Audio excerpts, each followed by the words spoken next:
siku yetu aweze kuongea neno. Mengi ametufilisi diwani, mengi ametufilisi katibu wangu, kwa naogopa kurudia. Kwa naomba nikukaribishe mwenyekiti wetu wa wilaya aweze kutoa maneno mazuri aliyokuja nayo. CCM hoye! Chungu wa mwana kidumu Chama cha Mapinduzi! Hapana, nikisema kidumu Chama cha Mapinduzi nasema kidumu. Ukisema kidumu Chama cha Mapinduzi nasema kidumu chama tawala, tafsiri yake tutaendelea kulemana. Kidumu Chama cha Mapinduzi! Kidumu!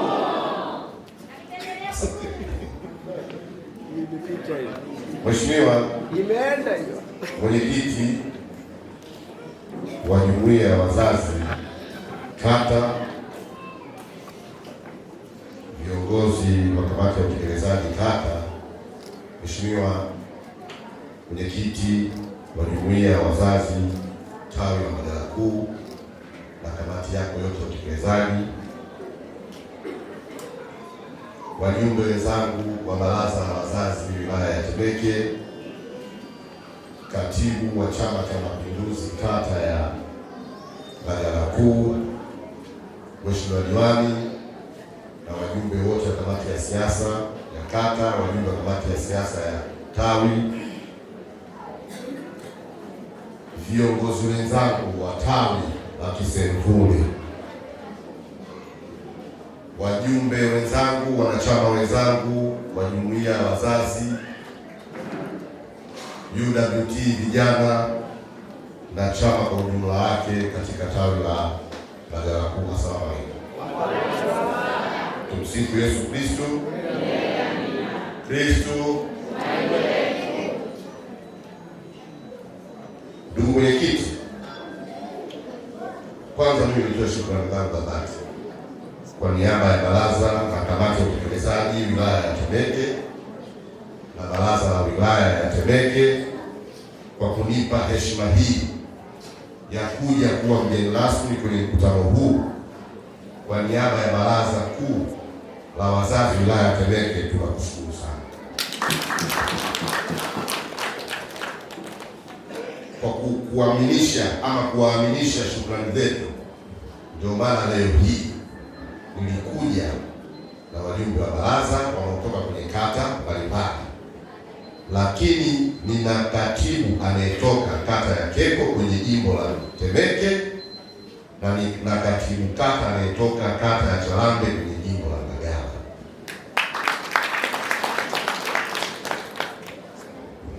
Niliamua kuja na mwenyekiti wa jumuiya ya wazazi anayetoka kata ya Mbagala jirani na nyinyi. Sababu kubwa, yeye ni mwanamama na kata niliyokuja hapa mwenyekiti wake ni mwanamama.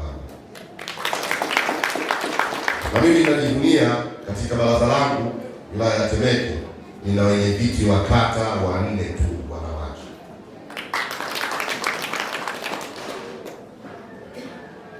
Ikimaanisha jimbo la Mbagala nina wenyeviti 2 na wote wanatoka kata jirani. Maana yake kata ya Mbagala Kuu na kata ya Mbagala. Lakini kule jimbo la Temeke pia wanatoka maeneo ya jirani. Mwenyekiti mmoja anatoka kata ya Azimio na mwenyekiti mwingine yuko kata ya Kurasini. Mimi najivunia sana wakina mama kwa sababu kubwa moja, kwamba huwa wanasimamia jambo katika ukweli, lakini pia tunapotaka kufanya jambo letu na unapomkabidhi majukumu anayatekeleza kikamilifu.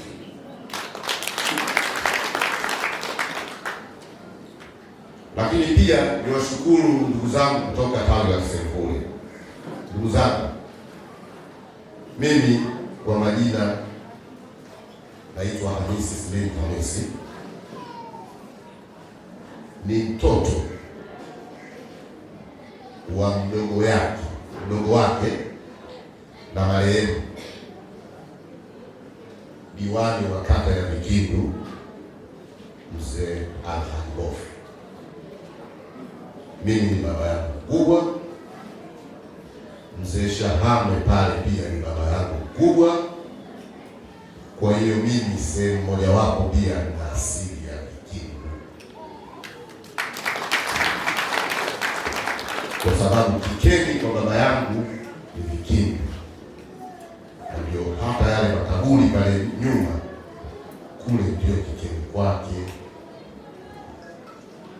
Kwa hiyo pia hapa mlipo mko sehemu salama, na karibuni sana Mbagala, karibuni sana wilaya ya Temeke, ili muone kwamba ukubwa wa chama hiki ni mahusiano, hakuna kitu kingine. Na hata leo hii mimi kama mwenyekiti wa wilaya nisingekuwa na mahusiano mazuri na baraza langu leo hii, na maana hata mgeni pia mrefu mwingine.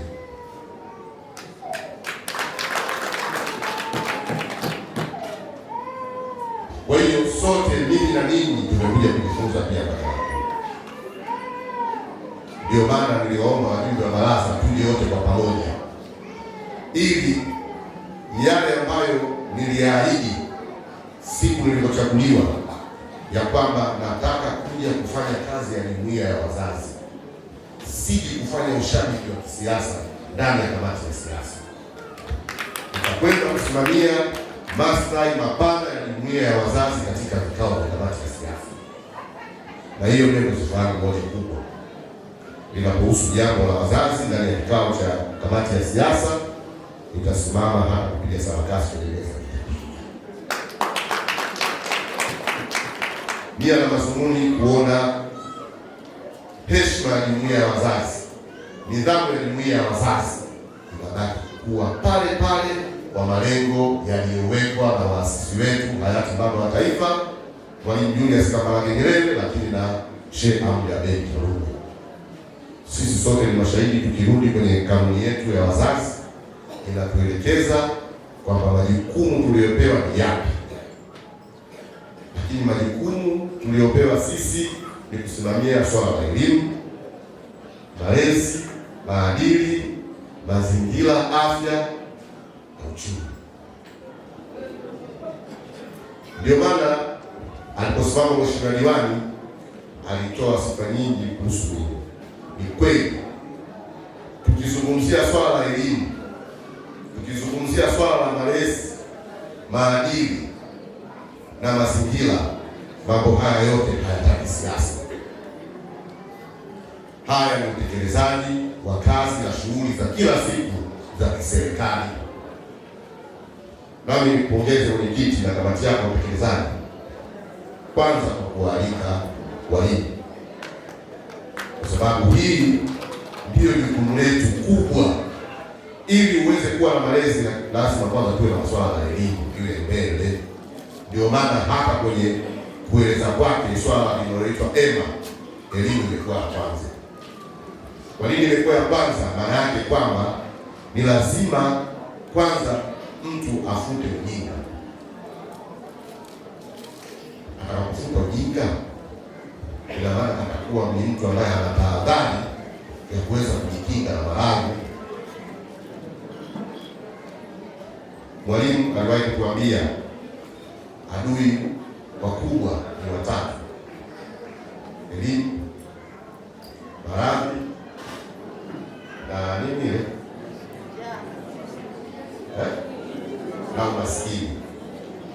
Sasa huwezi kutokomeza umaskini kama hujaelimika, huwezi kutokomeza maradhi kama hujaelimika. Kwa hiyo Wanambagala Kuu, mimi nikupongezeni kwenye hilo, na walimu niwapongeze kushiriki kwenye kikao hiki, kwa sababu sisi kama jumuiya ya wazazi kazi yetu kubwa ni kuchukua zile changamoto zinazokabili kwenye masuala ya elimu na kwenda kuzijadili kwenye vikao vinavyohusika ili ziweze kutatuliwa kwa wakati. Tunaamini hivyo kwa sababu chama kinachotawala serikali hii na kinachoongoza serikali hii na kuisimamia ni Chama cha Mapinduzi.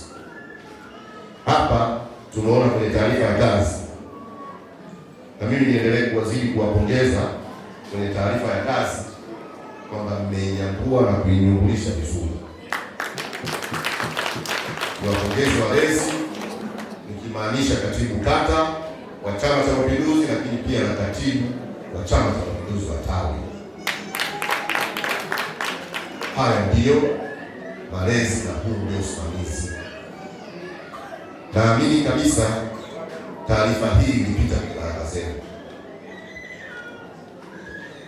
Muendelee kusimamia jumuiya zote kikamilifu na uweledi mkubwa, na mimi ni waase makatibu wa kata wa jumuiya ya wazazi kata zingine wende kachukue mfano huu, kwa sababu taarifa ambayo unapewa iko wazi ya kuongeza ni chache.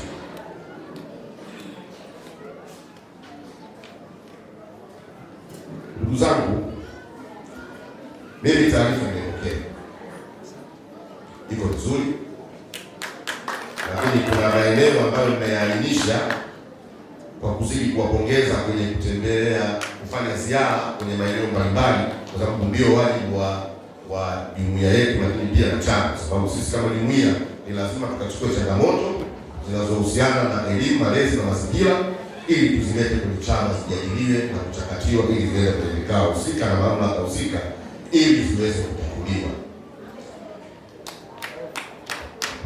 Kwa haraka ndani ya taarifa hii, mimi niende kwenye eneo la changamoto. Kuna maeneo ambayo naona yameelezwa, hasa huu upungufu wa madawati ya shule zote mbili. Nafikiri kuna swala la maji kwenye vyoo vya shule, kuna swala la kuna vyoo ambavyo havitumiki vibovu, na kuna swala la mikopo ya 10% kwa kikundi. Ili nikuombe kwanza, Mheshimiwa Diwani, iko kwenye uwezo wako wa kujibu. Naomba wajibu hawa ili wanachama hawa wakawe mabalozi wetu wa kwenda kutusemea miradi yetu ya kimaendeleo, lakini pia na shughuli za serikali inazozifanya kule kwa wananchi wengine nje.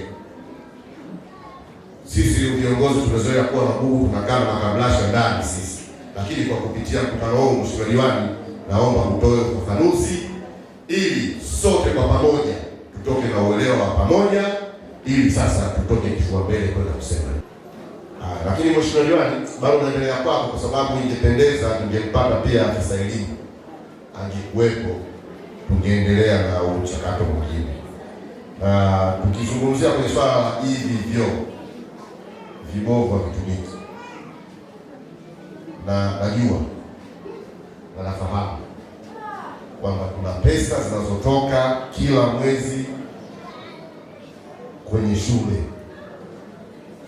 zetu ambao wanapewa walimu wakuu. Kwa maana hiyo, pesa zile hasa kwenye kufanya ukarabati, je, kama vyoo vibovu 5, 6, je, haiwezekani kukarabati choo kimoja kila mwezi vinavyotoka mpaka kukaa sawa?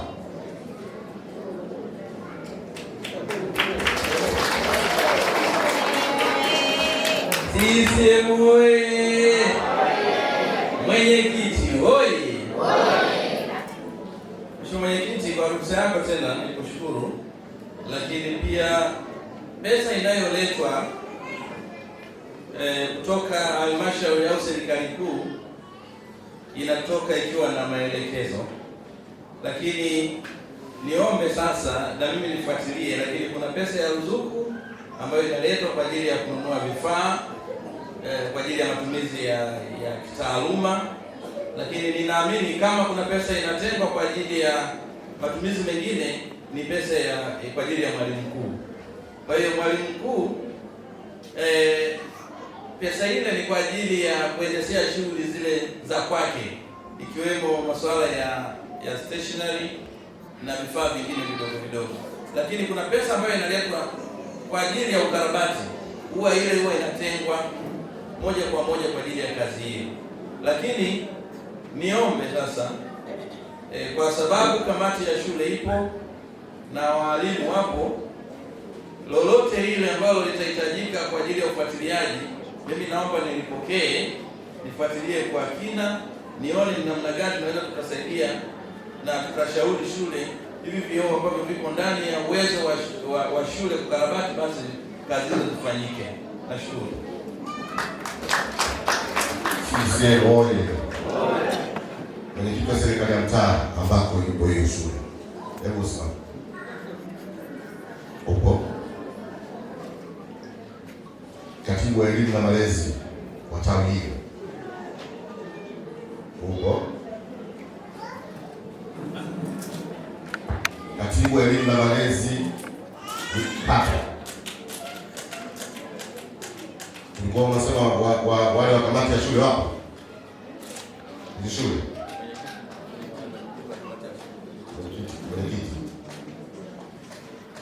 Mheshimiwa Diwani na hawa ndio watatu, akiwemo na katibu kata, mwenyekiti wa kata Jumuiya, Jumanne saa 4, naomba tuwe pale kwenye shule.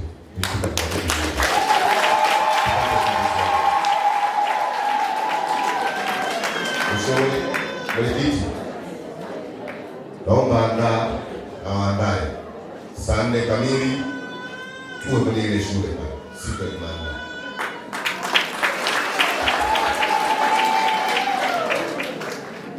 Kaeni. Ndugu zangu,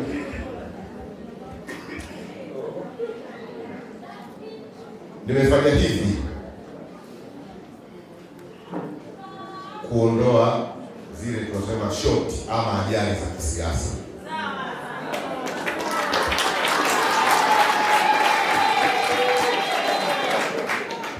Naamini tungepeana maelekezo hapa, halafu ikawa kule tofauti. Jambo la kwanza kunyoshea kidole kwa mwenyekiti wa mtaa, la pili akinyoshea kidole Mheshimiwa Diwani. Sasa kwa kuwa kazi zetu kama jumuiya ya wazazi, na ndio maana narudia tena, Mheshimiwa Diwani anasema anafanya kazi sana, kwa sababu kila anapokwenda pale manispaa mimi ananikuta pale. Mimi siendi kwenda pale kuomba posho ama kupigia pesa, na kwenda pale nikajue kwenye idara ya elimu msingi, nienda pale kwa sababu ofisi zangu pia idara ya elimu sekondari na zile idara nyingine zote nafanya nazo kazi mimi, kwa sababu elimu inatajika ndani ya kanuni ya umoja wa wazazi, ndio majukumu ndo yasimamia. Sasa kazi zetu ni pamoja na kuwasaidia hawa viongozi ambao sisi tumewapa dhamana kwenda kutekeleza ilani yetu. Kwa hiyo sisi kwa pamoja, kwa mahusiano tutakayokuwa nayo, ina maana siku zote changamoto yoyote huwa inamalizwa kwa vikao. Kwa hiyo naamini tutakapokwenda pale, mimi naamini mambo yatakuwa mazuri. Au nasema ni mshukuru. Sio kwamba nakwenda kuwafundisha kazi, hapana. Na sisi pia inawezekana wao wanayachukua wanayapeleka sehemu husika, lakini inawezekana kule yalipo yakawa yanakwamishwa. Sasa wao wakisema na sisi chama tukisema, maanake ni lazima swala litatulike, kwa sababu swala lile sio la mahali ya diwani, lile swala sio la mwenyekiti, lile swala ni la sisi wananchi wote tunaishi kwenye maeneo haya. Kila mmoja hapa naamini na mtoto wake anasoma kwenye eneo hilo. Sasa kwa kutumia umoja huu na kwa mahusiano yetu tulionayo, manake sisi tunakwenda kutafuta ufumbuzi wa namna gani ya kufanya. Kama wana mawazo mengine mbadala, basi tuchukue zile changamoto kwa pamoja, kwa sababu Mheshimiwa Diwani anaingia naye kwenye kikao cha halmashauri kuu ya Chama cha Mapinduzi. Ndani ya kikao cha halmashauri kuu ya Chama cha Mapinduzi tunamsaidia mle, lakini bado kwa kutumia nguvu ya pamoja, mimi na yeye tuna uwezo pia kufuata mkurugenzi, tukajua hatima ya vyuo vyetu, hatima ya madawati kwenye maeneo haya. Ni ndugu zangu, pale manispaa kinachokuwepo pale ni sawa sana Kanyama na Sukuma. nyama ya sungura namna ilivyotamu, anaweza kwenye sungura mmoja hapa, lakini ikawa ugomvi namna kugawana wa koti uliokuwa ndani. Yaani kifika baada watu watakuja na mashati, wengine watakuana. Uongo jamani? Sasa hata hawa madiwani nao huwa wana kazi kubwa ya namna ya kupambana. Si kama wafanyi kazi, wanafanya kazi kwa kweli. Na naamini hapo ni vitu vya mitaa kupitia kamati zao za maendeleo za kata wanaibua hizo changamoto kutoka kwa chini na kusubiri kwa kamati za maendeleo za kata. Lakini kutokana na mgawanyo ama mgawanyiko wa fungu linalokuja ama linalokusanywa na manispaa na likatolewa kwa ajili ya kufanya kutekeleza miradi ya maendeleo kwetu, zile pesa zitakuwa ni chache. Ndio maana vitu vingine huwa vinafanyika awamu kwa awamu, kila baada ya mwaka wa fedha ndio mambo huwa yanafanyika. Kwa hiyo ndugu zangu, haya tuliyofanya hapa ni kwa ajili ya kujenga, lakini pia na kujiandaa kwa ajili ya uchaguzi wa serikali za mitaa 2024. Kwa hiyo Mheshimiwa Diwani, tutenge muda huu twende tukaangalia namna bora ya kufanya ili tuweze kuleta maendeleo kwenye kata yetu ya Bagamoyo. Na mimi nikuhakikishie niko tayari muda wowote, wakati wowote, iwe mvua, iwe jua, masika, saa 8 usiku, 9 usiku. Unakumbuka wakati unagomea pamoja na vikao vyetu na shughuli zetu kwa tukifanya mchana, lakini wakati mwingine ulikuwa unataka saa 7 usiku niko kama Bagamoyo. Sio kwamba nyumbani kwa nimefungiwa mlango, hapana. Nilikuwa najua katika kutengeneza na kujenga Chama cha Mapinduzi ili kiweze kuendelea kushika dola. CCM oye! Kwa hiyo ndugu zangu, Mheshimiwa Mwenyekiti, nafikiri haya sasa ni wakati wa kuendelea kufanya kazi. Katibu ametoa maelekezo na maelekezo yale aliyoyatoa ni maelekezo ya halmashauri kuu ya Chama cha Mapinduzi wilaya ya Temeke. Tuliazimia kwa pamoja na tukakubaliana kwa pamoja, wenye viti wa serikali za mitaa wote ndani ya miezi mitatu wawe wamefanya mikutano ya hadhara kwa wananchi. Kwenye vitu wangu tumeelewana. Pia mkasome utekelezaji wa ilani kwenye halmashauri kuu zenu za matawi. Katibu wa chama, haya maelekezo ya halmashauri kuu ni ya wenye viti, lakini pamoja na nyinyi viongozi wa tawi muhakikishe wanakuja kusoma utekelezaji wa ilani ndani ya chama, lakini pia wakafanya mikutano ya hadhara. Sasa kazi ya Ijumaa inafunguliwa na kuandaliwa Alhamisi, tena yule mwenye uhakika anafanya Jumatano, sasa au sio? Kwa hiyo ndugu zanguni, wakati umeshatupa mkono, sasa tutakuja kuhukumiwa kwa kile tulicho kipanga sisi wenyewe. Na mimi niwaambie, tusikuteke kwenye vichwa vya mitaa tena, tunafika baada kudanganyana ile mitano tena. Ndugu zangu, niwaeleze ukweli, mwenye mitano tena ni Rais wa Jamhuri ya Muungano wa Tanzania, Dr. Samia Suluhu Hassan peke yake. Ndiye mwenye mitano tena. Sisi viongozi wote tuliobaki tutachaguliwa kwa kile tulichokifanya.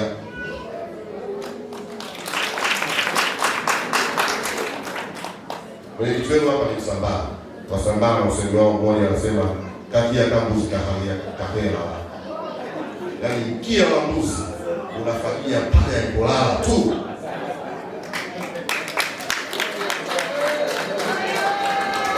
Sasa ndugu zangu, kama ukisubiri kwamba tupige nini ile kama mambo ya mwanzo tulipopita ile, kuna lugha moja ambayo mimi sipendi kuitumia sana, kupita bila kupingwa, tumepita na nini kwa kama viti mama kaachia goli wazi, watu wote tutakuwa pale, takupeleka wapi? Mkapa. Kwa hiyo kila mtu atafuna kile alichokipanda. Tunawahimiza viongozi wetu kwa sababu tunawapenda na tunaamini kwamba ni viongozi mnaofanya kazi kwa uweledi na mnakitumikia Chama cha Mapinduzi kutoka kwenye mioyo yenu na uzalendo ulionao. Kwa hiyo tafanyeni yale ambayo tunaelekeza kama halmashauri kuu, sio maelekezo ya mwenyekiti wa jumuiya ya wazazi, hapana. Ni maelekezo ya halmashauri kuu ya Chama cha Mapinduzi wilaya ya Temeke kupitia kamanda wako wa polisi kata akishirikiana na hawa wenyeviti wa serikali za mitaa kwenye hiki kipengele cha pili, ikiwezekana na hawa maema wa kata, lakini pia na kamati ya utekelezaji ya tawi yote kuandaa siku maalum kwa ajili ya kwenda kutoa elimu kwenye shule zetu kuhusiana na kupinga ukatili wa kijinsia. Lakini nikuelekeze Mheshimiwa Diwani kupitia ile viti, ifike sasa tukubaliane jambo. Tumeona kwamba kuna malalamiko mengi ya utoro wa wanafunzi, walimu wanalalamika hili, lakini ukiangalia ni baadhi ya maeneo ambayo shule zetu hazina uzio. Lakini mimi niseme jambo moja, tuna kauli sisi kama jumuiya ya wazazi tunasema mtoto umri wako ndivyo. Sasa tukubaliane, je, tuwalee watoto wetu kizembe ili waendelee kuwa watoto shuleni na waendelee kwenda kufanya vitendo vya viovu, ama tukubaliane kwa pamoja kupitia wenyeviti wetu wa mitaa ambao ni wenyeviti wa kamati ya ulinzi na usalama kwenye mitaa na Mheshimiwa Diwani na polisi kata, tukubaliane kwamba muda wa mwanafunzi kuonekana mtaani ni kuanzia saa 11:30 nafikiri mpaka saa 1:30. Eti mwalimu utatusaidia mpaka saa 1:30 ndio anatakiwa amefika shuleni, si ndio? Na muda wa kutoka saa 10:30. Kuna ambao wanatoka kabla muda huo.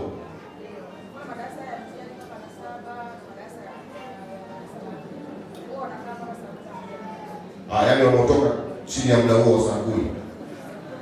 Wapi? La kwanza la pili mpaka saa ngapi wanatoka? Saa 8. Mheshimiwa Mwenyekiti, Mheshimiwa Diwani, tukubaliane sasa kwa kuendeleza kuweka nidhamu ya wanafunzi wetu. Hatutaki kumuona mtoto yoyote ama mwanafunzi yoyote kwenye mitaa yetu muda kuanzia saa 1:30 mpaka saa 7 akiwa anasoma mtaani. Mtoto huyo mkamateni.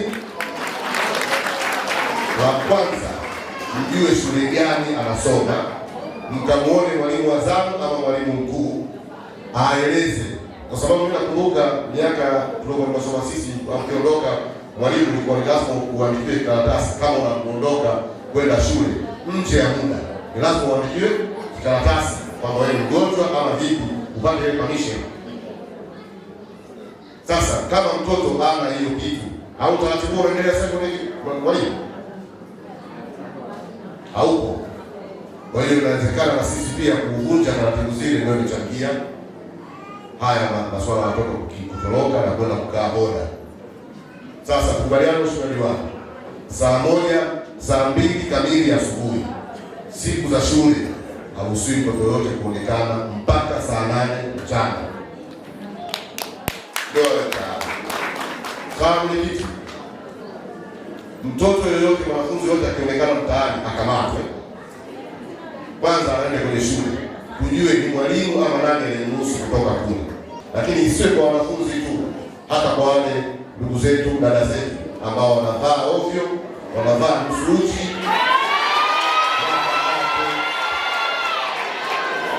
Tena kwa wengine unakuta wamevaa nusu uchi, wanapita hadi mbele ya nyumba na milango ya ibada. Wengine wakati wa ibada. Wenzetu wenye utamaduni huo huko nchi za magharibi wanatengeneza Kwa hiyo ile vitu ikitokea watu wa namna hiyo wamevaa kinyume na maadili yetu ya utamaduni wa Tanzania, kamata. Mitaro ipo, wafanye usafi, wasafishe mitaro. Wakimaliza kusafisha mitaro, kama wanapigwa faini, wapigwe faini, pesa zikaendelee kujenga ofisi za serikali ya mtaa.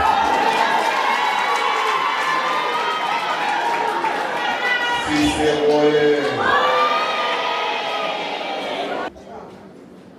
Kwa hiyo ndugu zangu, tuwe angalifu, twendeni tukachape kazi.